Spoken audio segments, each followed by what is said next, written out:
que queremos es ir hacia una carta de paisaje del Geoparque de Granada, ¿no? Entonces, en primer lugar, queríamos comentar eso, se quiere hacer una carta de paisaje, vamos a explicar qué es una carta de paisaje, porque entiendo que no es un instrumento tan común.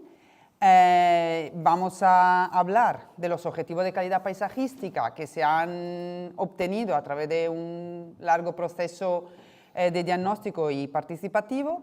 Vamos a enseñaros esa carta del paisaje, ¿no? O sea, os tenéis que imaginar, bueno, vamos a enseñaros unos ejemplos de medida y del plan de acción de la carta y ya pues lo que viene a futuro, porque esto es un comienzo, no es la finalización del trabajo, ¿no? Entonces yo creo que eso es lo importante, ¿no? Una carta de paisaje, pues como cualquier documento estratégico, de todo lo que tengáis ya hecho en vuestros ayuntamientos o en vuestro GDR, en vuestra vida casi, ¿no? Hay un diagnóstico, se ve unos determinados problemas, se deciden unos objetivos para enfrentarse a esos problemas y se establecen una línea de acción y una acción concreta para solucionar el problema. Y luego, cosa que nunca se hace, pero que sería muy bueno empezar a tomarlo en serio, debería haber un seguimiento y evaluación de si la solución que hemos planteado para el problema que habíamos detectado sirve, ¿no? Entonces, eso es como cualquier instrumento. Por ejemplo, aquí hay un ejemplo, ¿no? Supongamos que pues, nos damos cuenta de que se construye muchísima carretera y que hay muchísima carretera en nuestro territorio y que lo fraccionan, hay impacto paisajístico. Bueno, pues podemos decidir que queremos maximizar su integración, ¿no? Que no queremos que esa carretera sea una herida dentro del territorio. Pues entonces decidimos que nuestra línea de acción es recualificar esa carretera en la travesía urbana, porque es donde más gente hay y donde más esos impactos se notan. Y entonces, bueno, pues el plan de acción sería que el ayuntamiento X decide poner un arbolado, un lo que sea, y el seguimiento sería el número de kilómetros de carreteras que se han mejorado, ¿no? Entonces, es así, ¿no? El diagnóstico, objetivo, línea de acción, acción y seguimiento de la acción. Entonces, eso es, una carta de paisaje es eso, centrada en el paisaje, ¿no? Y desde luego con unas peculiaridades, ¿no? Que era la que decía Juanjo, que es un acuerdo voluntario, que es algo que a mí personalmente me encanta, es decir, no tengo obligación de hacerlo, pero si lo afirmo es porque realmente la quiero hacer, ¿no? Y voy a asumir ese compromiso. Y como decía Juanjo, pues ahora mismo estamos en la identificación de objetivos, o sea, hemos llegado al diagnóstico y a los objetivos. Y una cosa que yo creo que es muy importante, un poco para concluir esa primera introducción, es el porqué, ¿no?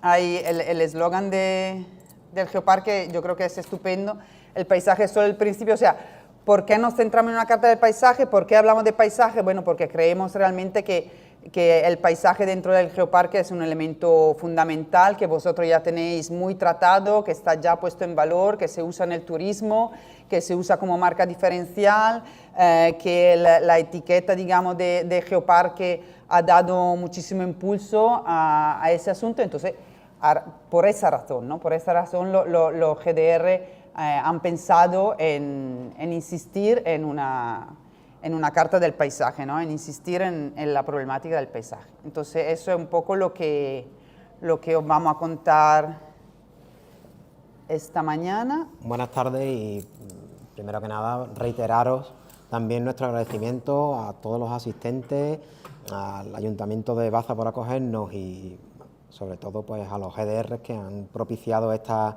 iniciativa y que, bueno, sin ellos la verdad es que no hubiéramos podido realizar el trabajo, pero quizás hubiera sido un trabajo más de gabinete, más. Nosotros venimos de Sevilla, lo habríamos hecho allí también, porque bueno, tenemos una cierta experiencia ya en abordar el paisaje y bueno, tampoco estos paisajes nos eran completamente desconocidos, pero sin el apoyo de los GDR no habríamos podido llegar a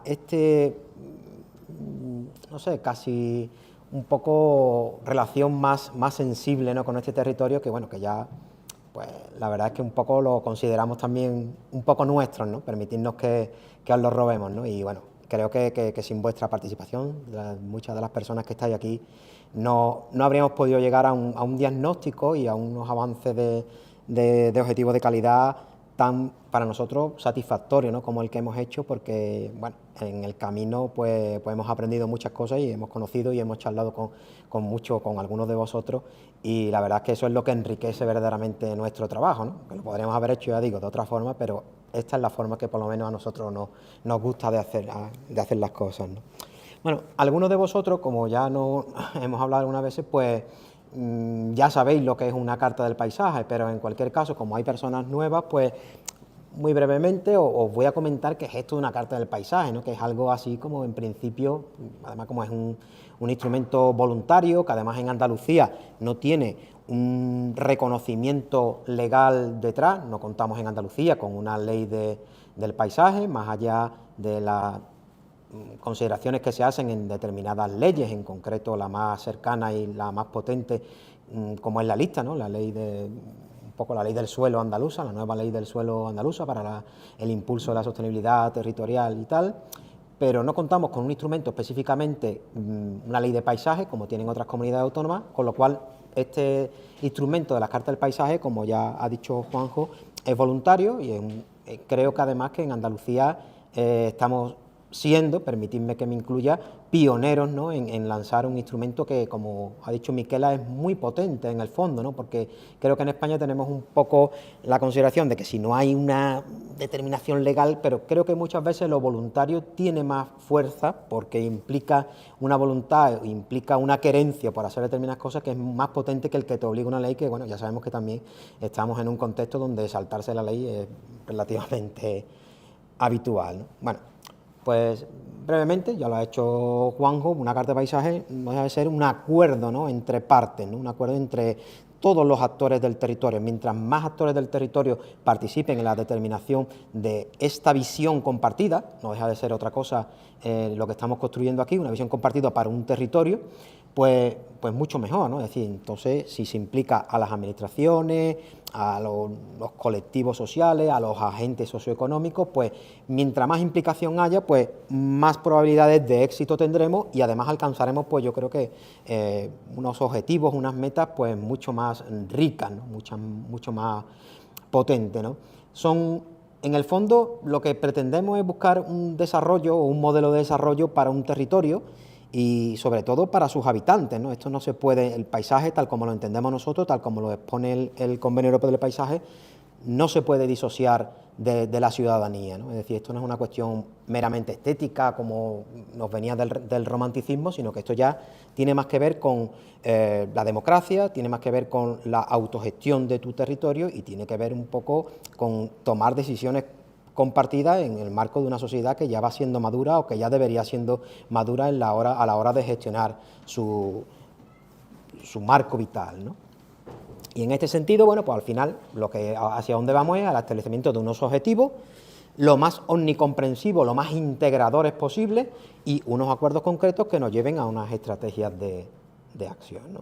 ¿Existe alguna carta de paisaje? Pues sí, pues existen, sobre todo en Europa, ¿no? Y como ya dije en el seminario que tuvimos, ¿no?, el seminario online que tuvimos hace poco, esto es un tema que donde nace es en Francia, que en Francia pues tiene una larga tradición en políticas de paisaje, en acciones de paisaje, en el tratamiento del paisaje, y en concreto pues diseñaron este instrumento concreto de la Charte Paysagère en el año 93 con su ley de paisaje, que es una ley interesante, sobre todo para los parques naturales franceses que tuvieran como un instrumento de gestión, de puesta en valor del paisaje, ¿no? Y en este sentido pues se ha convertido en un instrumento pues bastante útil y bastante significativo a la hora de gestionar en definitiva el patrimonio territorial de una serie de espacios con unos valores reconocidos, ¿no?, o unos valores emergentes, ¿no?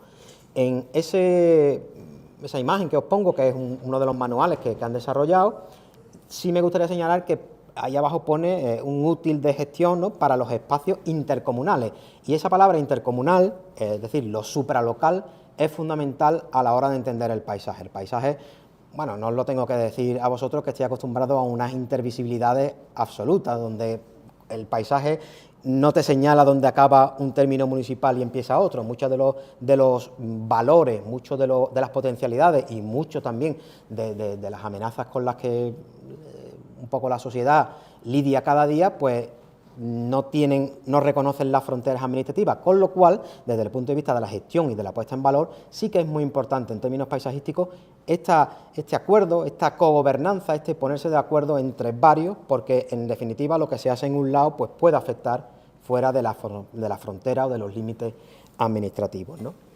Bueno, y con esta lógica también no solo, ya digo, generalmente se suelen aplicar este tipo de instrumentos a sitios con valor reconocido o espacios con son espacios singulares siempre, ¿no? En este caso también en Francia son muy utilizados los grandes sitios, ¿no? Que serían el equivalente a lo que aquí en España se llaman paisajes culturales, ¿no? Sabemos que se está reformando ahora la Ley de Patrimonio de Andalucía y probablemente la figura del paisaje cultural entre a formar parte definitivamente como una de las figuras de protección y gestión que en relación con el territorio, ¿no? Bueno, vamos a ver hasta dónde se avanza, ¿no? ¿Y qué es lo que se trata en este tipo de instrumentos que ya digo que tienen una larga trayectoria, ¿no? Pues generalmente el paisaje se suele considerar la base, ya Miquel ha señalado la rúbrica, ¿no? El eslogan del geoparque, que está como muy en esta lógica.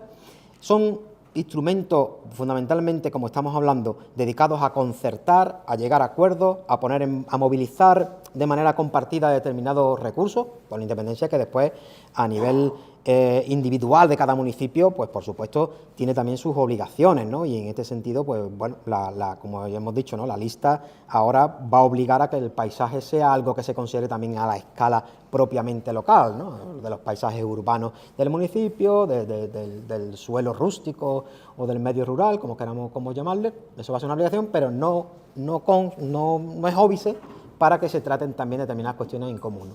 Y bueno, pues ya a partir de ahí, pues una serie de medidas pues vinculadas pues tanto a mejorar nuestros paisajes agrarios, a mejorar también los paisajes construidos, bueno, a apoyar y a generar modelos más adecuados en cuanto a la transición energética, etcétera, etcétera, etcétera, ¿no?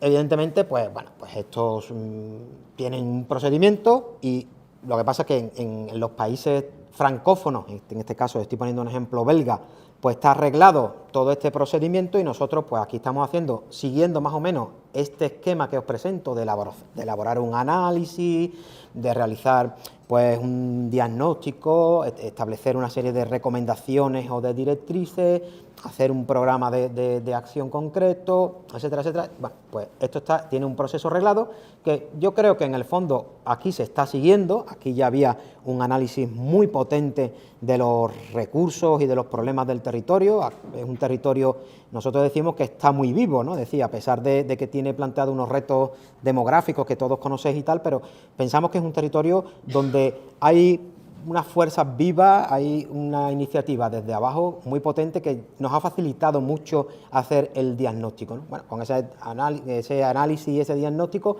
pues hemos llegado pues a estos objetivos que, bueno, intentan ser un poco un reflejo en conjunto, depurado, de esta visión de conjunto que muchos de vosotros nos habéis pedido cuando hemos trabajado con vosotros, bien en entrevistas o bien en los grupos focales que hemos desarrollado, ¿no? Bueno, ¿y qué están tratando, no? Bueno, pues en este tipo de cuestiones, ya digo, pues al final sí que es verdad que parten desde unos presupuestos como muy genéricos, como una visión de futuro que pueda ser compartida por el máximo número de actores, pero después se llegan como a cuestiones concretas, ¿no? Es decir, esto es hasta donde quiera llegar esta sociedad, hasta donde quiera llegar este territorio, pues se llegará, ¿no? Porque en otros países lo han hecho y nosotros, pues evidentemente no vamos a ser menos, ¿no? Ni podemos ser menos, ¿no? Y en algunos casos, pues cuando hay un problema, pues a lo mejor de transiciones de borde, urbano o urbano-rural, pues es lo que se trata. En otros casos lo que se están poniendo en marcha son proyectos de recuperación pues de espacios de antiguas zonas humedales que se quieren volver a recuperar y que se les plantea a los actores del territorio cuáles pueden ser los distintos pasos, ¿no? en este proceso de recuperación por si se quieren sumar al proyecto. En otros casos, pues una cuestión que no os es nada ajena, ¿no? Hay sitios donde, como aquí, pues el tema de la transición energética, de la ineludible transición energética, pues es un tema que preocupa y, bueno, pues que lo que se han hecho pues son instrumentos específicos colgados de esta Carta del Paisaje, pues en relación a ver dónde sí, dónde no, que es una frase que en el informe que estamos terminando de elaborar aparece mucho, ¿no? Lo que habría que decir es dónde sí, dónde no, y dónde sí es cómo se hacen las cosas, ¿no? Bueno, pues hay algunas experiencias desde las que ya podemos ir tirando y, bueno, pues abordarlas, ¿no? Después, pues creo que se hablará más en concreto de ello, pero es un poco para que veáis hasta dónde llega esto, ¿no? Y en España, bueno, pues en España, evidentemente, quizás las dos comunidades autónomas, ¿no?, que donde más se ha avanzado en términos de paisaje. También es verdad que en Galicia también hay algunas iniciativas interesantes, pues son Cataluña y el País Valenciano, ¿no? Y en el caso de Cataluña sí que tienen reconocido en su ley de paisaje este instrumento, el instrumento de las cartas del paisaje, y es un instrumento que lo han puesto bastante en uso, ¿no? Yo no sé si estoy acertado, algunas veces que cuando he hablado con Pérez Sala, digo que ellos tienen la ventaja de que tienen una sociedad civil más articulada que la nuestra, ¿no? Y que allí, bueno, pues por lo que sea, pues hay como más esta conciencia de territorios un poco más amplios y tal, y son capaces de poner en marcha este tipo de iniciativas, surgidas en muchos casos desde abajo y apoyadas desde las mancomunidades de municipios, que allí también tienen un cierto peso en cuanto a las cuestiones más integrales, ¿no? No solo dar unos servicios que son necesarios y oportunos, sino ya de involucrarse en cuestiones un poquito más complejas, ¿no? Y en este caso, además, siempre o casi siempre, muchos de los espacios comarcales donde se producen este tipo de planteamientos y se llevan a cabo este tipo de instrumentos, pues suelen ser sitios peculiares, ¿no? Aquí veis que, por ejemplo, os he puesto la del Priorato, ¿no?, que, bueno, es un sitio que tiene, a partir de un recurso como es su potencial vitivinícola, pues quería que los paisajes del viñedo se convirtieran como en un reclamo y como en un elemento, una punta de lanza también para promover un desarrollo más equilibrado, más justo, más sostenible en último término, o el Alto Penedés, o la cuenca del Barberá, es decir, sitios donde existe una cierta masa crítica, donde existen ya unos ciertos valores reconocidos y que a través de este instrumento, ya digo que es un instrumento pues voluntario y concertado, pues han querido poner en marcha iniciativas de este tipo, ¿no? Bueno, ya digo, tienen una serie de fases que, si miráis abajo, un poco coincide con lo que Miquela os ha expuesto, ¿no? Es decir, nosotros estamos en cierta medida siguiendo lo que aunque no tenemos una norma legal que nos dice los pasos son estos o los estudios que hay que hacer, los documentos son estos, pero bueno, mutatis mutando, creo que estamos siguiendo como el mismo proceso, ¿no? Y bueno, estamos ahí, como ha señalado Miquela, estamos en el segundo paso y ahora intentaremos pasar al programa de gestión, que entendemos que es como un paso significativo, un paso importante. ¿Y cómo se concreta, no? Es decir, estamos viendo un poco ya el futuro o lo que nos queda a nosotros por trabajar en el futuro, ¿no? Esto, bueno, hoy os vamos a presentar un objetivo de calidad que nosotros pensamos que podrían ser asumibles, pues ¿qué digo yo? Pues por el 95% de la población del geoparque, incluido por sus instituciones, pero claro, esto después hay que llevarlo a la práctica. Esto se lleva a la práctica mediante una serie de acuerdos. Esto, al final, los acuerdos pues están puestos en una serie de fichas donde se detalla en la acción concreta que vamos a hacer es esta. El actor o los actores que se tienen que involucrar son estos. Esto se vincula a determinadas líneas de trabajo que ya se están haciendo en el territorio, determinadas iniciativas que se están haciendo en el territorio. Y bueno, y finalmente, que esta es la parte que será la más difícil, y esto se estipula que vale esto, y bueno, y planteamos hacerlo en un plazo. Bueno, yo entiendo además que lo que hay que hacer son acciones que se puedan ver en un plazo, con independencia de que se tenga una visión a más largo plazo, una estrategia a más largo plazo, sí acciones que se vayan viendo y que seamos capaces de generar un efecto de imitación y un efecto de que se vayan sumando más actores viendo que se están haciendo cosas, ¿no? Hay que empezar un poco a lo mejor por cuestiones más estratégicas, más necesarias en la inmediatez, pero ya digo, cosas que se puedan hacer, ¿no? Y en el cuadro que señalo al lado, sí que hay que ver un poco cómo las acciones pues tienen que estar un poco secuenciadas desde cuestiones que afectan al territorio en su conjunto y que por lo tanto afectarán a determinados agentes, pero que después cuando vamos bajando en la operatividad, en la concreción de las acciones, pues ya vemos que al final te llegan a agentes concretos, ¿no? Y agentes, los he señalado ahí con dos colores diferentes para que veáis que esto no es una cuestión solamente de que las administraciones intervengan, que también, sino que también desde el sector privado o desde la propia ciudadanía también se pueden establecer, en la medida, evidentemente, de las posibilidades de cada uno, de comprometerse y llevar a cabo acciones concretas como la que os señalo ahí en amarillo, ¿no? Que la lleva a cabo, bueno, pues un agente privado, ¿no? Y mientras que la de abajo, pues, le corresponde es un compromiso de un ayuntamiento, ¿no?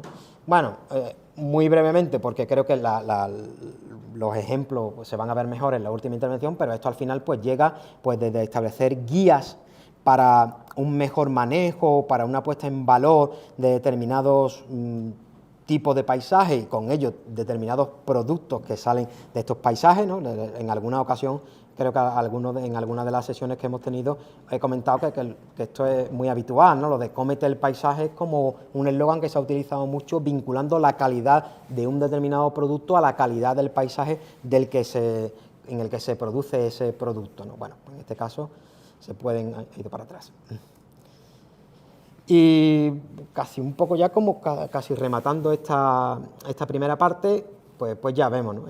¿Qué es lo que es una carta de paisaje? Pues es un compromiso voluntario, un compromiso colectivo, un compromiso que afecta a territorios que son conscientes o que han empezado a ser conscientes de su patrimonio, de la verdadera dimensión de su patrimonio, que tiene una estructura y que su éxito, en el fondo, pues lo que dependerá, primero, de que se desarrollen todas las fases que se marcan en la estructura y después de que haya un feedback, ¿no? Que haya un seguimiento, ¿no? Que esto se vaya retroalimentando y que, como ha dicho también Juanjo, pues que estos objetivos que se plantean pues no están escritos en las tablas de Moisés, ¿no? Es decir, que estos se pueden ir mejorando, se pueden ir reconvirtiendo y que se vayan un poco retroalimentando en función de, en el fondo,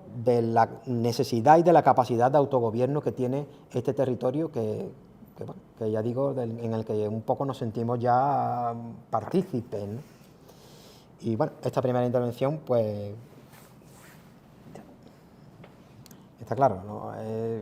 Bueno, creo que en el fondo la madurez de los territorios pues pasa un poco por ahí, ¿no? Por diseñar hasta cierto punto su futuro, teniendo en cuenta de que en el territorio convergen distintas visiones, ¿no? Y hay gente, bueno, pues un poco lo hablábamos ayer, ¿no? Que hay gente que el modelo vamos a ver, el tema más controvertido, no quiero saltarme las partes, ¿no? Pues evidentemente aquí ahora mismo hay dos temas muy controvertidos, renovables y el tema de determinado modelo de agricultura, ¿no? Pero hay que entender que lo que hay que llegar es a un compromiso entre también las partes que están ahí involucradas y que ese modelo lo están defendiendo. Entonces, entre todos, me incluyo yo, ¿no? Ahora, aunque yo no pertenezca al ámbito, ¿no? Pero bueno, permitidme que me incluya, ¿no?